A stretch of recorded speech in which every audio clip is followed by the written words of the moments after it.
Hello plant lovers. It's a new day, it's a new haircut, it's a new season, it's spring here in Australia, and I have been loving all of the amazing beautiful growth that's coming out, and I've been walking around my house and I've realized that you guys haven't probably seen a lot of my collection. So I wanted to do a bit of something different today, or different for me anyway, and we're gonna go through the top 10 philodendrons in my collection. I absolutely love philodendrons. I love growing them, I love collecting them, I love trying to get the leaves huge and bigger every single time they pop out. And I think philodendrons were probably one of those plants that really got me into actually collecting plants and a bit of a plant obsession. So the ones that I'm going to show you today, I have tried to rank them in order from 10 to 1. Every single time I look at the list, it probably changes a little bit. And I realized I have 39 different species of philodendron in my collection. So this is 10 out of 39. I should probably go buy one more. So if you watch this video and you're still at the end, please add the philodendron that I should buy to make it 40. So I'm so excited to share this top 10 collection with you, and don't be surprised if you want to go out and buy more philodendrons, maybe 1 or 2 extra to add to your collection after watching this video.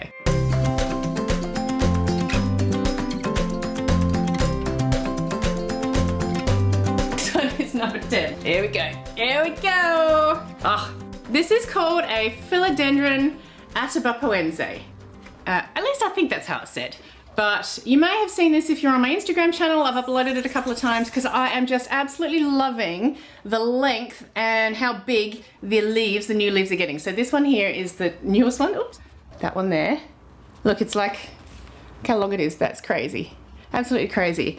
And I'm not sure if it's showing up well enough on screen. They've actually got a little bit of a silvery tone to them. And to be honest, when I first started collecting plants, I actually really didn't think I liked this plant. And I didn't really like the longer leaved type plants. I wanted round and big and soft. But I ended up buying this one because I saw a really small one in a shop somewhere. It was quite a cheap price, and I've now fallen absolutely in love with it. And it's probably because she's just grown so easy and so fast up this moss pole. And take a look at the roots. They are just going gangbusters. And you can see them. I'll probably show it better. Look, there's a root there. There's a root there. That is absolutely crazy. I keep her in a bright position, actually. Not direct sun, although I think she does get a bit of direct morning sun through the window, but she's in the brightest room in my house, despite her having quite a lot of green. She does have a little bit of damage on one of the leaves, but I'm okay with that. There's a little bit of damage there. I don't even know how that's caused. But yeah, beautiful plant, easy to care for, nice, easy green leaves, and if you give her a moss pole to climb, she absolutely loves it. So, Philodendron ATABAPOENSE. So number 9, you probably have seen before in my videos because it sits right next to me when I'm doing face-to-face tips and tricks videos, but it's the plant behind me. Okay, this is a lot heavier than it looks. Probably because I've just watered it too. Can you see me? This is called a Philodendron MAMEI. It looks a little bit similar to a Majestic in a way, or a Sodoroi, S-O-D-O-R-O-I, Sodoroi, I think it is. But I don't see a MAMEI very often. And this one here is the latest leaf that's just come out for me. She's just a little bit soft because she's just come out, but look at the pattern. Look at the pattern. Look at this. Look at that gorgeous pattern.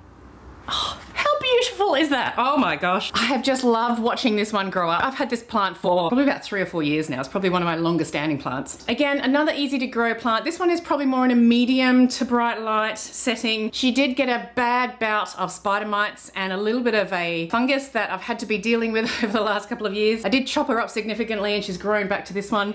So I've put her down because about a month ago, I think it was, I was cleaning the plant. I was trying to get, you know, nice clean leaves, doing my due diligence. And I snapped it! I snapped it! So there was a very fine growth point where I had cut it before and it was growing a new stem, and it went from a very thin stem to a very thick stem, and when I was cleaning it the other day, I think I accidentally knocked it with my shoulder and a whole stem came off. So I've cut the most of the stem. This is just the top of it. There is some growing in a prop box. I ended up cutting some leaves that weren't doing good anyway. Oh look, there's some roots. Can you see that right there? That tiny little bit? Yeah, there we go. So I'm really excited. Again, oh, and there's more down there. This is in fluval stratum, which they use in aquariums. A lot of people have a lot of success with fluval. I've only just started using it and trying it out, but it seems to be doing very well actually. But yeah, I just absolutely love the leaves. They're a beautiful round heart-shaped leaf that have a nice little ruffled petiole. Look at that ruffled. So beautiful. And again, she just keeps growing and growing. Now this is actually a crawler, believe it or not, but I have tried to train it up a moss pole and she seems to be doing okay. So, but yeah, I can't believe I actually actually knocked it off. It was totally my fault too, which is just annoying, right? Number 8 is really hard to pick up, so I'll make sure I've got B-roll in this to show you the whole kit and caboodle, but it is this plant here. This is a Philodendron McDOWELL, and this one is a crawler, not a climber. I've tried to put her up a moss pole. She hasn't really liked it that much. You can see her coming out of the moss pole. She keeps going horizontal, which is, you know, just hard to watch, but I really wanted to grow up tall because I don't have width space. I don't have space for big width plants, but that's okay. But I just cannot get over how beautifully pillowy and luscious and big, again, the Philodendron McDowell leaves have gotten. There's about 3 or 4 stems within the pot, and honestly the pictures here, I don't know if they do it justice. I hope they really do, because it is absolutely gorgeous in the flesh because of how round and soft and pillowy, and the texture on the leaves, the ridges on the leaves are just absolutely stunning. And I think also the McDowell is also the very first plant that I was able to start getting really big leaves, and once you start getting that, your plant obsession kind of changes. It's really cool. If you do like philodendrons, I really do think you should have this in your collection because it's just a little bit different and very easy care. That was 8, now we're up to 7. We're gonna go for a bit of an unusual one. This is a Philodendron TENUE, T-E-N-U-E. And I actually think it looks less like a philodendron, that's the newest leaf. Looks less like a philodendron and more like an anthurium. Is it just me? Is it just me that makes it look like that? It looks like my 𝒉𝒂𝒗𝒆, or the small version that I have. And I haven't seen this one talked about often. I don't see it in a lot of collections. It's starting to come down in price here in Australia, and she desperately needs a moss pole. Oh my gosh, look at that. She's wonky, she's got a little bit of stick there. But I mean, it's a nice, well-rounded, nice leaf, not too long, not too fat, not too thin.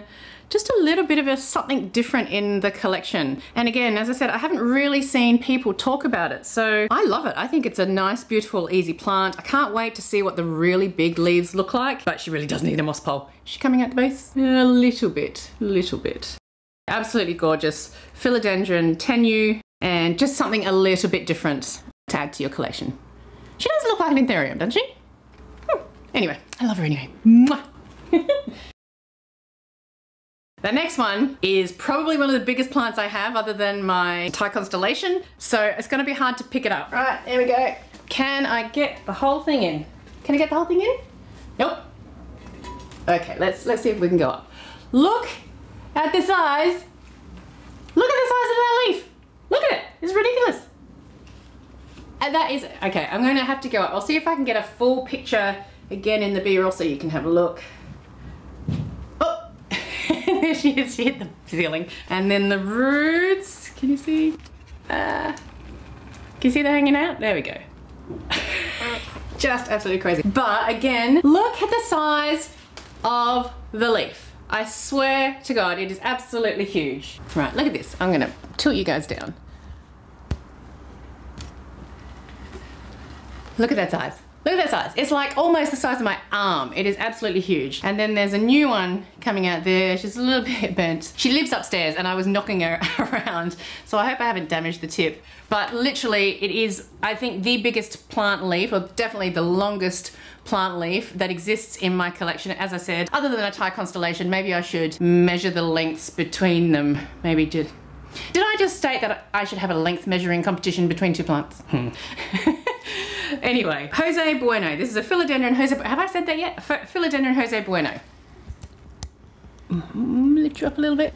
So the only thing I would say about this plant for me is I would love a little bit more variegation, white variegation. Having said that, there is stable blotchy variegation through every single leaf pretty much now. It's got to a point where it's just loving giving me like almost a star splotched variegation throughout the leaves, and it seems to be concentrating more on growing larger leaves, growing up this moss pole, and less on stronger variegation. You never know. Sometimes it does come out with a few white parts, but ultimately the white parts do go a light green in the end anyway, so I'm not really complaining. It's definitely in my top 10, but just I cannot get over the growth of this girl and the roots that are coming into the moss pole, especially at the top part of the growth where she started to really get some traction, and the roots are thick and heavy, and there's like at least 10 or 12 of them coming from like 1 or 2 spots, really grabbing onto the moss pole to try to climb, and that's why the leaves are getting so big. Again, the only pest that I've had with her is mealybugs, but they're very easy to spot on this girl, to be fair. Is that a mealybug? No.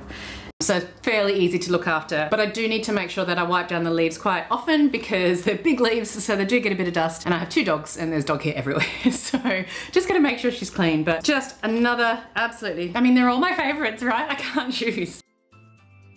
So I do want to just pause here and say, if you're liking this video so far, if you're loving seeing all the plants and maybe getting some ideas to add to your shopping list, can you just do me a favor and hit the like button so YouTube knows that you do like the videos and starts getting this channel out there. If you have any idea of what my number 1 might be based on what you've seen on my previous video so far, put it in the comments below. I really want to see if anyone can guess it before you watch the end of the video. Number 5. So now we're doing 5 to 1. Number 5 is very small for me, and it actually is quite a rare plant. I've seen it, it's a little bit trendy at the moment. Trendy, is that the right word? It makes me sound old, I think, but maybe trendy is not the right word, but it is talked about a lot. And this is the Philodendron BILLITIAE variegated, and you can see the variegation. And let's see, look at that leaf. Now I got this as a tiny baby where the leaves were more that size. You can see there's a few leaves down the bottom. Here we go. Yeah, they're all really tiny. I think she had maybe 4 or 5 leaves from an amazing shop if you're in Australia and you haven't seen them yet. It's called Flora Magnifica. They do some amazing, more interesting, a little bit rare plants as well, but all different price points. So not just like the $10,000 ones. And if you see this plant in its biggest form, like where these baby seeds have probably come from, you'll understand why people are obsessed with this plant. It is absolutely amazing and different and just like a piece of art in your plant area. And I am just loving the variegation. Let's see if I can. Absolutely loving the variegation. This one's got a little bit, tiny little bit. And then the little leaves just are very cute. And look at this, look at this. What is it? An aerial root coming out. So no, even though she's tiny, she lives in my IKEA cabinet underneath a nice bright light to make sure I am trying to help the variegation come through. But the last leaf that I got was not variegated. The leaf before that was, but hopefully the bright light is encouraging more variegation to come back out. And I must admit, I don't normally go for plants that are yellow and green variegated. I normally like the white, even though the white is harder to maintain. The yellow is a lot easier. But this is one of only 2 plants I have with yellow variegation, and they're both in my top 10, but I've just got this one at number 5, not higher, because she has more growing potential. But oh, just so in love, just absolutely in love with this girl. Oh, the potential, oh, just amazing, just beautiful. Number 4, look at this stunner. Look at the stunner. Look at the variegation on the leaves. They're all different. Look at that one, that is just stunning. And then that one's probably my favorite so far. Oh.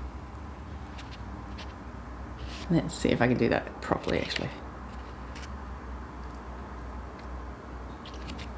Just absolutely stunning, and she is ready for a moss pole. You can see it just sticking out there. As soon as that starts, it means you can start putting it on a moss pole.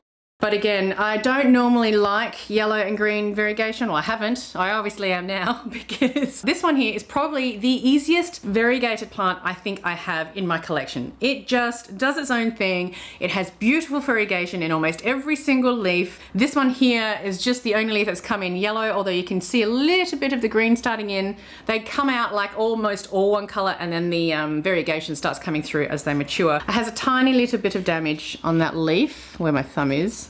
You can see it's curling over where my thumb is, because it was growing up a wall. It started growing up a wall and it got stuck. So a little bit of damage there, which is unfortunate, but don't care. Absolutely love it. Just gorgeous. Honestly, this is the most easiest to care for variegated plant I have ever seen, and I can't wait to put her up on a moss pole and see how big again the leaves can get, because she's just got so much potential. And this gal is changing the whole plant collecting obsession thing for me, one leaf at a time. So absolutely gorgeous. We are up to my top 3. Now these are probably a little bit more harder to find. One I have been chasing for such a long time, and number 1, when you see it, probably won't surprise you. So let's get number 3.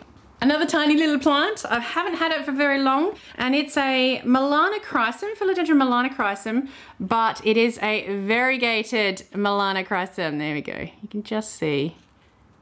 It's a variegated Melanochrysum. Now, the only unfortunate thing is the last couple of leaves that have come out are not variegated, but the leaves all the way before that are very variegated. So I'm going to see how she grows. She's only tiny. She's still got plenty of opportunity or potential, but just when it comes out and the variegation starts to come through the leaves, it is stunning. The leaves are really beautiful, soft, has like a velvet sheen to them, nice ridges. There's actually 2 plants in this pot. There's actually 2 plants in there. But again, tiny, tiny, tiny little plant. So this one also lives in my IKEA cabinet next to the BILLITIAE and right next to a light, again, to encourage the variegation. So just more variegated leaves means more light, more bright light. Now, Melanochrysum, variegated or not, is probably not the easiest plant to grow, which is probably why I love this so much, because when it does grow for you, you feel a sense of achievement. That's probably with my top 3. I just love them for that reason. But I do think once you find the right environment, the Melanochrysum leaves, when they get bigger, again, nice, round, pillowy, soft, velvety leaves. Just absolutely stunning. But just have a look at the little, have a look at the variegation on the little leaves. Look at them. Just there. Oh, how stunning. How stunning. Oh, don't break for me. Ah. It's so delicate, it's crazy. Number 2, I almost stare at this plant every single day because the IKEA cabinet that I have is in my bedroom. So I get up, I go have a shower, come back and just stare into the IKEA cabinet to see what's happening. And I love the leaves on this one. This is my Philodendron ILSEMANII, and look at that variegation. OMG. OMG. It is just, oh. It's like chef's kiss. Absolutely stunning. And every single leaf is now getting, like, it's a lot of white to all of the leaves, but it is speckled, and the variegation has a light green minty color, a normal dark green that you would assume, and then the white behind it. And touch wood, I haven't had any issues so far with her. There's 2 stems in the plant. So there's one there and there's one there.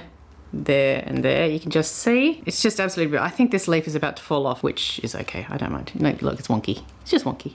But this girl, now she wasn't the cheapest. She wasn't hugely expensive, but she wasn't the cheapest. And I bought this plant from another amazing seller, which you've probably seen on social media maybe, AJ from Growing Grounds. She's getting very famous these days, but she's also an amazing plant seller, and the quality of the plants when they send them to you are just second to none. I always love buying plants from Flora Magnifica and Growing Grounds. And actually, I'll make sure I put both links to both stores below. No associate, no affiliation, no sponsorship. I just love them, and they have some of the best plants here in Australia. Absolutely stunning. Again, in my IKEA cabinet, right under a light, because it's got a lot of white in the leaves. I just want to make sure that I'm encouraging to keep the variegation, but because it is that more mottled, like splotchy mottled variegation, and not like a half moon, like blocky kind of white and green, it's meant to be more stable. So I am fingers crossed that once I start seeing aerial roots and pop her on a moss pole, that this beautiful variegation will continue. I mean, it can't guarantee it, of course not, but I just want to make sure I'm always encouraging the mottly, like the amount of variegation in this girl is just absolutely stunning. Oh, I can't stop looking at it. Maybe this should have been, no. See, I still can't decide between 1 and 2 and 3, but this is somewhere between 1 and 2, but today, number 2, because my number one plant, have you guessed it? It could be in the realm, you might have guessed in the realm. I do have a varicosum, and she would normally be up in my top 10, but she's not the healthiest at the moment. I lost a lot of leaves, I had a bad case of spider mites, so the varicosum isn't doing very well, but I have another varicosum here, and she is, this is my Varicosum El Choco Red. The actual name is called a Philodendron Juvenile. I hope I say that right. I'll write again all of the plant names in the comments below. But it's just a Varicosum style plant with the most gorgeous, velvety, beautiful, stunning leaves. And she's called El Choco Red because the leaves, the back, are just a beautiful, beautiful, beautiful red. Look at that. I hope it shows up on the camera. But she's up on a moss pole, loves the moss pole. This one gets an amazing amount of humidity. She's right next to a humidifier and she's got a few smaller babies at the base, but obviously there's one big one in there and she's just taken off and grabbed the moss pole and run with it, and it's just absolutely stunning. Oh, and every leaf is just billowy and shiny and beautiful and, oh, and look at the veins, look at the veins. Oh, absolutely stunning. Absolutely stunning. Oh, absolutely love her. And can you see the roots? The roots are a little hard to see. I'll show you a close up on B-roll, but the roots are a little hard to see because they're a white root. How good is it? Did you guess number 10? Is there a plant that you think should have been in my top 10 and maybe I don't even have it in my collection? Please do add it below. But if you love plants, please watch this video here and I will take you through a collector's plant fair where I bought a whole lot of amazing stunning plants, including this lovely girl, and you'll enjoy a whole lot of plants and how much excitement there is at this huge collector's fair. Thank you very much for joining me today on another video. I hope you enjoyed this different style of video. Do all the likes and subscribes, let people know about this channel, help me get this channel out there. I hope your week is full of an amazing leaves, love and laughter bunch, and I will see you in the next video. See you later, bye.